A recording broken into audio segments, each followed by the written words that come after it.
Pension होगी। आप सभी के लिए बहुत ही बड़ी खुशखबरी है, आपकी तारीख फिक्स हो चुकी है और दो ग्रुप में कर्मचारियों को बांटा गया है कि किन कर्मचारियों को पेंशन का लाभ मिलेगा, हेयर पेंशन का नहीं मिलेगा, और आपके डी में कितनी बढ़ोतरी हुई है और आपके पेंशन खाते में कब आएगी। पूरी जानकारी है। वीडियो भले ही लंबा हो लेकिन एकदम जानकारी आपको सटीक मिलेगी। चलो वीडियो के आगे और बढ़ते हैं और आपके सामने स्क्रीन रिकॉर्डिंग पेश करूंगा, साथ साथ में आप भी मेरे साथ में रीडिंग ले लेना ताकि आपको पता रहे कि कोई कुछ गड़बड़ हो तो आपको साथ पता चले। ये वीडियो देख लो, इसके बाद कोई वीडियो आपको बिना टाइम के वीडियो शुरू करते हैं। ईपीएस हेयर पेंशन लेने की आखिरी तारीख नज़दीक आ चुकी है, तारीख फिक्स हो चुकी है और तारीख नज़दीक भी आ चुकी है। इन कर्मचारियों को मिलेगा फायदा। हेयर पेंशन के रूप में दो कर्मचारी को बांटा गया। सुप्रीम कोर्ट के फैसले के बाद इन कर्मचारी ईपीएस हेयर पेंशन का सर्कुलर जारी किया गया था। इन सर्कुलर की जानकारी दी गई है कौन हेयर पेंशन का लाभ उठा सकते हैं। आगे बढ़ते हैं साथियों। ये आज के लिए बहुत ही बड़ी खुशखबरी है। आज की पेंशन स्कीम को केंद्र सरकार की ओर से 1995 में पेश किया गया था। इसके बाद ईपीएस स्कीम को कई संशोधन हुए। इसे ऐसे ही एक बदलाव हेयर पेंशन को लेकर हुआ था। सुप्रीम कोर्ट के फैसले के बाद इस 29 दिसंबर को सर्कुलर जारी किया गया था, जिसमें ये जानकारी दी गई थी 29 दिसंबर, एक महीने से ऊपर हो चुका है। अभी न्यूज वापस उठी है कि हेयर पेंशन का लाभ मिलेगा। अब 19 दिसंबर को सर्कुलर जारी किया गया था लेकिन फैसला अब आ चुका है, हेयर पेंशन का लाभ मिलेगा। और इन कर्मचारियों को क्या करना चाहिए, आपको क्या करना चाहिए तब आपको लाभ मिलेगा। ईपीएफ के हेयर पेंशन स्कीम के लास्ट डेट और सर्कुलर के बारे में जानने से पहले ईपीएफ अकाउंट के बारे में फैक्ट जान लेते हैं। इस अकाउंट के तहत कर्मचारी नियोक्ता दोनों को समान ही मासिक योगदान देना। कर्मचारी अपने अकाउंट में बेसिक सैलरी और महंगाई भत्ते में 12% का फंड जमा करते थे, वो फंड अब ब्याज के रूप में आपको मिलेगा। कौन ले सकता है हेयर पेंशन का लाभ? सुप्रीम कोर्ट के फैसले के अनुसार हेयर पेंशन का योग्य कर्म दो कैटेगरी बनाई गई, दो भागों में लोगों को बांटा गया है। मैं आपको पूरी डिटेल में आपके सामने पेश करता हूँ। पहली कैटेगरी के तहत उन कर्मचारियों को रखा गया जो 1 सितंबर 2024 से पहले ईपीएस के सदस्य थे।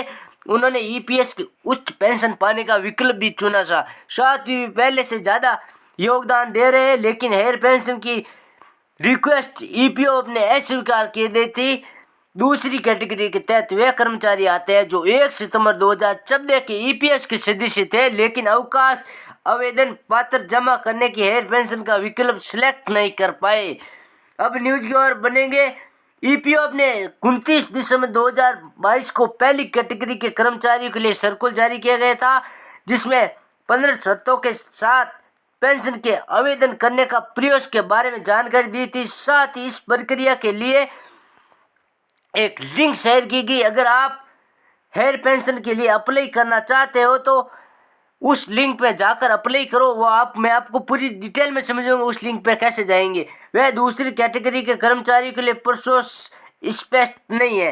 हेयर पेंशन पाने की आखिरी डेट सुप्रीम कोर्ट ने 4 नवंबर 2022 में फैसले के कर्मचारी भविष्य निधि के संगठन के अनुसार ईपीएस से हेयर पेंशन का विकल्प चुनने का मौका दिया था। इसके बाद आवेदन की अंतिम तिथि 3 मार्च 2023 है।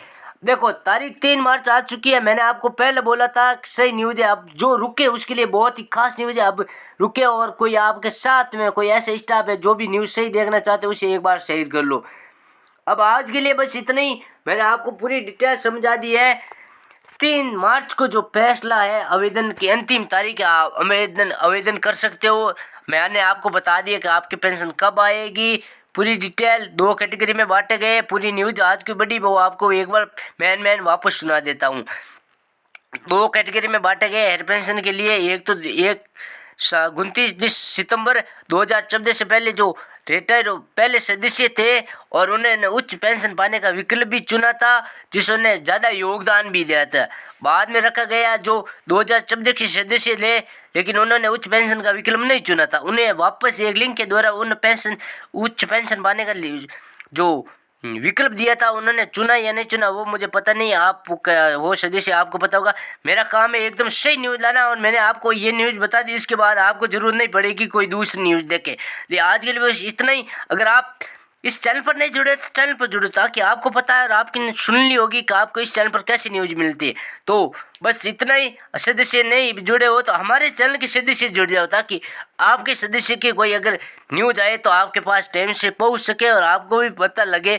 अगर कुछ ऐसी सूचना आई तो आपको पता लगे, आप हमारे चैनल पर आके डायरेक्ट देख सकते हो।